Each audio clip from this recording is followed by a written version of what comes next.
Motor ba na pampasada at malakas ang hatak ang hanap mo? Bakit di mo subukan ang Microbike AXT 150? Yan ang ating aalamin ngayon. Tara!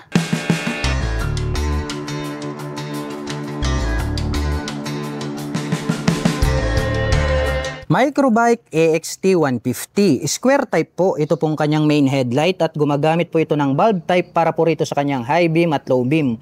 At mayroon pa po siyang extra light dito po sa bandang gitna. Habang nakapop up naman po ito pong kanyang mga bulb type na turn signals. At ito po ay gumagamit ng telescopic fork na gray color. Mayroon na rin po itong rubber protector. At mayroon pong bilog rito na light reflector sa magkabila.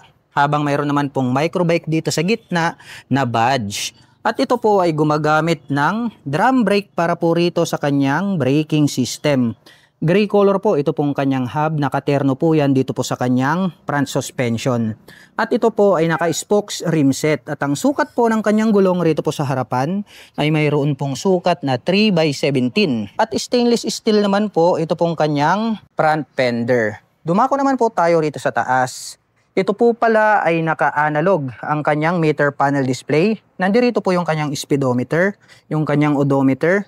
At dito po sa bandang gitna, nandirito naman po sa ibaba, ito pong kanyang mga light indicators. At gumagamit po ito ng mechanical key para po rito sa kanyang ignition. At ito po ay naka-naked handlebar na chrome color. At pagdating naman po sa kanyang mga button selectors, meron po itong turn signal selector, horn, at meron po siyang high beam and low beam. Habang dito naman po sa kabila, meron pong on and off, ito pong kanyang headlight. At nandirito po yung kanyang electric starter. At napansin ko lang, no, die-cast po pala na chrome color. Ito pong kanyang cover. At ito pong kanyang handle grip is black color po siya. Chrome color naman po ito pong kanyang front brake lever at ito pong kanyang clutch lever. At ito pong kanyang fuel tank, malaki rin po ito. At ito po pala ay mayroong fuel tank capacity na 11 liters. Kaya malayo-layo na po yung inyong mapupuntahan sa isang full tank.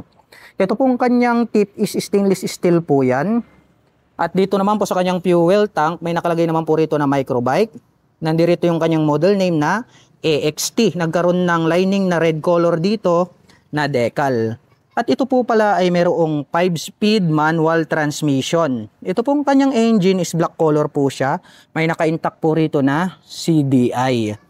At ito pong kanyang side profile o itong kanyang side cover ay may nakalagay naman po rito na AXT 150, 5-speed po siya, CDI Racing. At ito pong kanyang pillion step para sa ating rider at ating back rider ay metal po ang mga yan at mayroon po silang rubber cover on top. Mayroon po itong side stand at center stand na tubular. At ito pong kanyang swing arm ay metal din po ito. Mayroon din po siyang chain protector.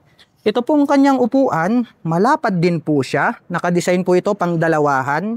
Itim naman po ito pong kanyang seat cover. At mayroon po siyang belt dito sa gitna. May nakalagay naman po rito na Microbike in white color. At mayroon na po itong integrated na rear carrier. Pwede na po kayo agad maglagay po rito ng top box straight out from casa. Para po sa mga magtatanong kung gaano nga ba kataas ang Microbike AXT 150, susubukan po nating sakyan para makita nyo kung gaano nga ba ito kataas. Ang aking height po ay 5'6", makikita nyo naman, lapat na lapat yung ating mga paa. Kaya masasabi ko na talagang komportable po ito para po sa mga tulad ko na 5'6" in height. At wag po kayong mag-alala dahil medyo may kababaan po ito. At sa tansya ko naman ay kayang-kaya po itong i-manage na mga 5 flat and above. At ito po ay gumagamit ng dual shock absorber para po rito sa kanyang rear suspension, chrome yung color at ito po ay manually adjustable. Mayroon pa po pala siyang susian or lock dito po sa bandang ibaba. Silipin naman po natin, ito pong kanyang tail light. Box type po ito pong kanyang tail light. Mayroon po siyang daytime running light na LED sa bandang itaas. Ngunit ito pong kanyang brake light ay bulb type po siya. Naka-bulb type din po ito pong kanyang mga naka-pop up na turn signals. At ito pong kanyang rear fender ay stainless steel. At nagkaroon pa po siya ng hat dito po sa bandang dulo. At ito pong kanyang rear fender ang kanya pong nagsisilbing plate holder. Mapunta naman po tayo rito po sa kanyang rear braking system. Ito po ay gumagamit ng drum brake. At itong kanyang hub ay gray color po siya.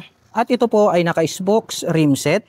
At ang sukat po ng kanyang gulong rito po sa likuran ay mayroong sukat na 3x17.